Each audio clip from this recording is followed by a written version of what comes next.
Hello, आपका स्वागत है मेरे यूट्यूब चैनल पे। आज हम लोग देखने जा रहे हैं ऑटोमोबाइल इंजीनियरिंग के अंदर तीसरा लेक्चर है हमारा। इसके अंदर हम लोग देखने जा रहे हैं body construction types and materials. आज के लेक्चर का कंटेंट होने वाला है कंस्ट्रक्शन टाइप्स ऑफ बॉडी और frame construction and unit body construction on integral construction और इंटीग्रल कंस्ट्रक्शन। और हम लोग बॉडी बनाने के लिए यूज़ होने वाले मटेरियल का भी इसके अंदर हम देखेंगे। सबसे पहले आता है body over frame construction. In body over frame construction, composite construction और conventional separate chassis, the frame is the vehicle's foundation. Means जो बॉडी और फ्रेम नेम के ऊपर से हम लोग पता लगा सकते हैं कि जो फ्रेम है उसके ऊपर हम लोग बॉडी को लगाने वाले हैं। ये कौन से वाला होगा जो हमने आगे के लेक्चर में देखा था, जो बैकबोन चेसिस है और लेडर चेसिस है, उसके वो ओनली फ्रेम थी, उसके ऊपर बॉडी लगानी बाकी है। तो ये बॉडी और फ्रेम कंस्ट्रक्शन के अंदर हम लोग वो देखेंगे कि ladder chassis and backbone chassis इसके अंदर यूज़ होगी। The body and all major parts of the vehicle are attach to the frame. जो व्हीकल की बॉडी एंड जो दूसरे सारे पार्ट्स है वो फ्रेम के ऊपर अटैच किए जाएंगे। The frame must also be strong enough to keep the other parts in alignment should a collision occurs. अगर व्हीकल टकराता है तो फ्रेम इतनी मजबूत होनी चाहिए कि वो सारे के सारे पार्ट्स को पकड़ के रख सके, हो कोई भी पार्ट हिले नहीं। The frame is an independent separate component that is not welded to any of the major unit of the body. Frame है, यहाँ पे फ्रेम है वो बॉडी से बिल्कुल ही अलग होगी, क्योंकि उसको वेल्ड नहीं किया जाएगा, उसको सिर्फ बोल्ट से कनेक्ट किया जाएगा, जॉइंट किया जाएगा। Quite often, 2 layers of rubber are used in the mounting pads to provide a smoother ride. Body over frame designs are still used on many of today's pickup trucks, full-size vans, and a few full-size passenger car. जो rubber हम लोग use करते हैं वो दोनों जो side होती है हमारी चेसिस की और बॉडी की, उन दोनों के ऊपर हम लोग रबर लगाते हैं ताकि उसके 2 लेयर्स वहाँ पे बन सके और स्मूथ ऑपरेशन हमको मिल सके। ये जो टाइप है बॉडी ओवर फ्रेम कंस्ट्रक्शन वो pickup trucks, full size vans और फुल साइज पैसेंजर कार्स के अंदर हम लोग देख सकते हैं, वो इस तरह से बनाई जाती है। The frame rails are made of stamped steel and are welded together.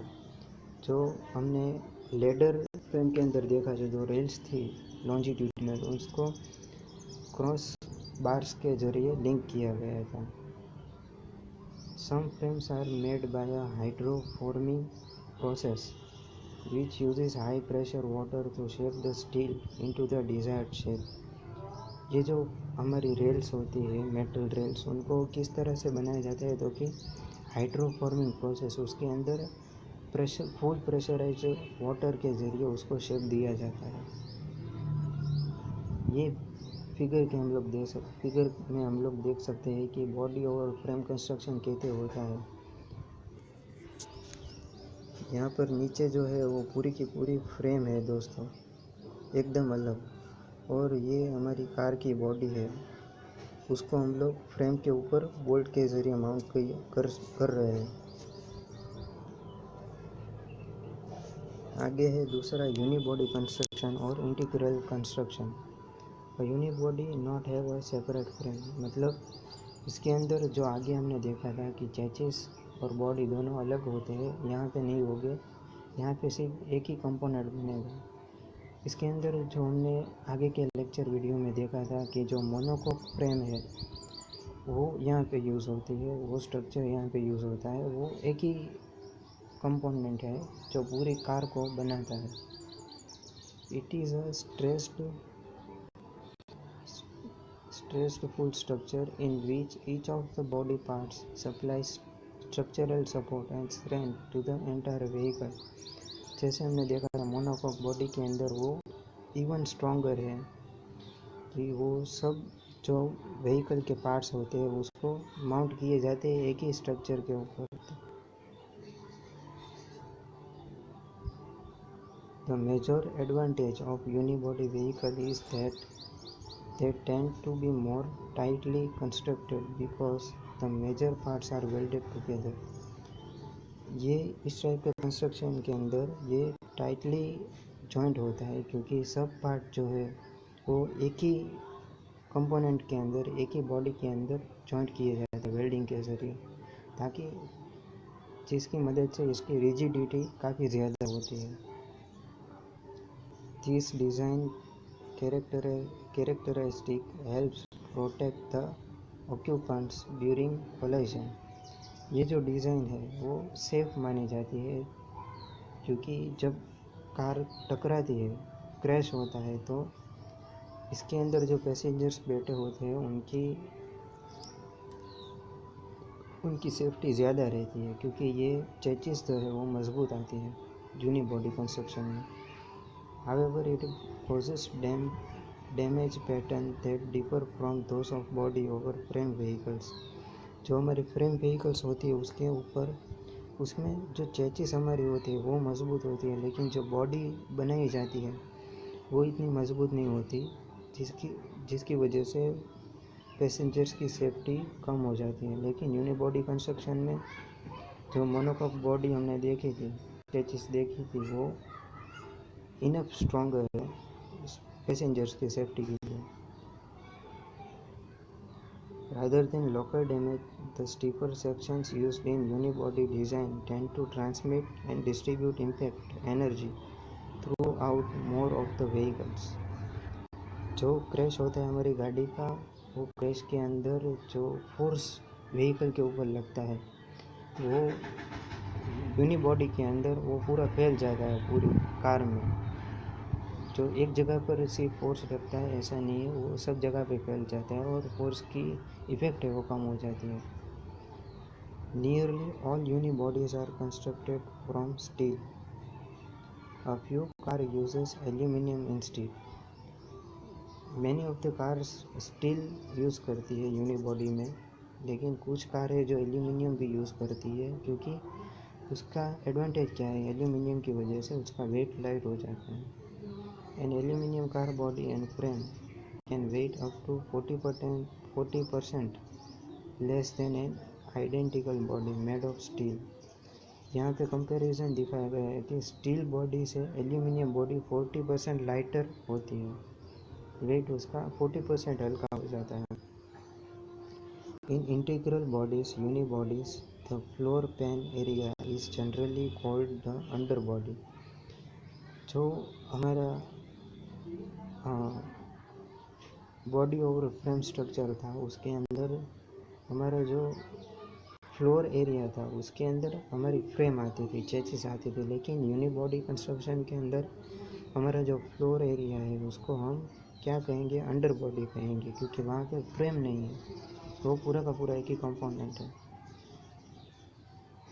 In most integral under bodies a suspension member is incorporated in both the front end rear of the body. जो इसके अंदर हमारा suspension system है वो body के front end rear part में mount किया जाता है. ये फिगर के अंदर हम लोग देख सकते हैं यूनिबॉडी कंस्ट्रक्शन एक ही कंपोनेंट बनाया गया है, इसके अंदर फ्रेम हमारी अलग नहीं है. ये एक टाइप से मोनोकॉक चेसिस ही हुआ.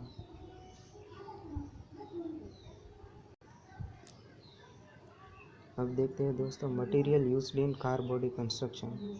मेनली कार बॉडी कंस्ट्रक्शन के अंदर हम लोग 3 मटेरियल्स को देखेंगे, स्टील, एल्यूमिनियम एंड मैग्नीशियम.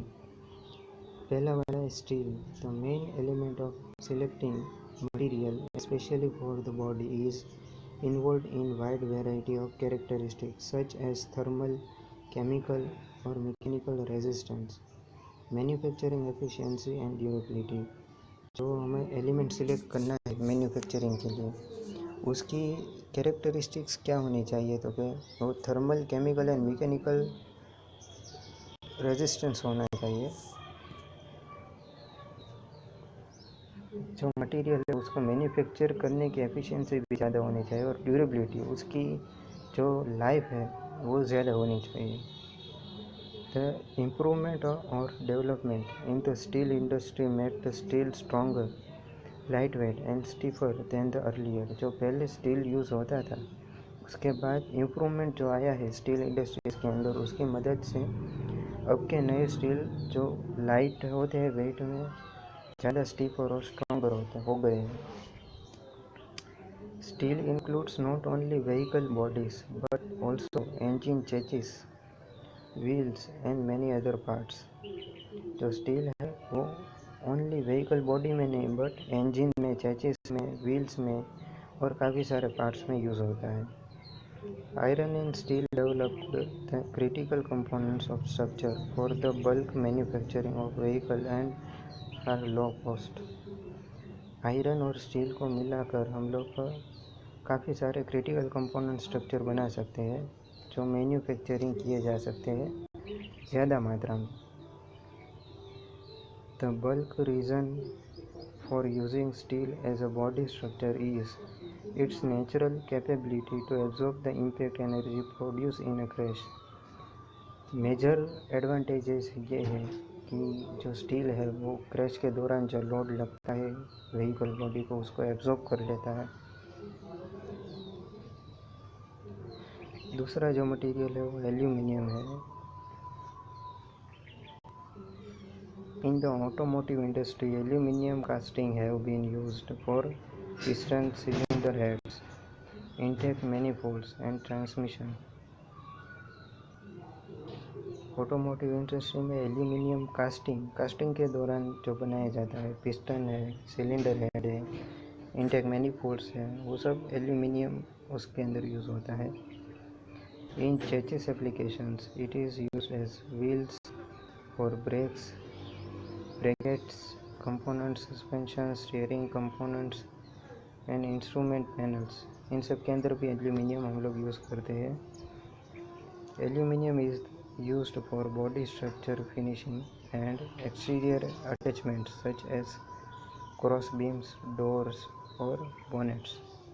जो हमारे कार के बाहर के पार्ट्स होते हैं, आउटर पार्ट्स, जो बोनेट है, डोर है, उन सब के अंदर भी एल्यूमिनियम कंपोनेंट्स मौजूद होते हैं। Latest improvement shows that 50% of steel is saved for the body in white by the substitution of steel by aluminum। Steel की जगह पे एल्यूमिनियम का यूज़ किया जाए तो 50% स्टील हम लोग बचा सकते हैं। This can result in up to 20 to 30% reduction in total weight of the vehicle। Aluminium को यूज़ करने की वजह से जो टोटल वेट होता है व्हीकल का, वो 20 से 30% तक कम हो जाता है, जिसकी मदद से हमको कार की एफिशिएंसी ज़्यादा मिलेगी। मैग्नीशियम, तीसरा जो एलिमेंट है वो magnesium. Magnesium alloy have distinct advantage over aluminum that include better manufacturability, longer die life and faster solidification. जो मैग्नीशियम है वो फास्टर सॉलिडिफिकेशन अलाउ करता है, बेटर मैन्युफैक्चरेबिलिटी भी है उसकी।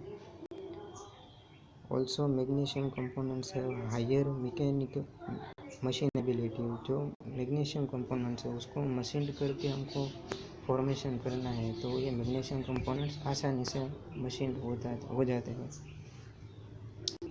Because of its too low mechanical strength, pure magnesium must be alloyed with other elements. जो magnesium है वो प्योर हम लोग यूज़ नहीं कर सकते, क्योंकि उसकी मैकेनिकल स्ट्रेंथ है वो बहुत ही कम है, इसलिए उसको अलॉय किया जाता है। The most common alloying element for room temperature application is magnesium aluminium zinc MgAlZn। Its thermal expansion coefficient is greater than the aluminum। The main advantage है मैग्नीशियम को यूज़ करने का वो है उसका थर्मल एक्सपेंशन कोएफिशिएंट, जो aluminium से ज़्यादा है। इसके बाद दोस्तों देखते हैं एडवांस कंपोजिट मटेरियल्स। जो हमने स्टील, मैग्नीशियम एंड एल्यूमिनियम देखा वो नॉर्मल एलिमेंट्स थे। एडवांस कंपोजिट हम लोग जो बनाते हैं वो है carbon fibre epoxy composite and glass fibre composite. Carbon fibre epoxy composite है वो कार्बन फाइबर से बनता है। It is used because the composite structure is the high strength low weight ratio. जो कार्बन फाइबर है उसका स्ट्रेंथ ज़्यादा होता है।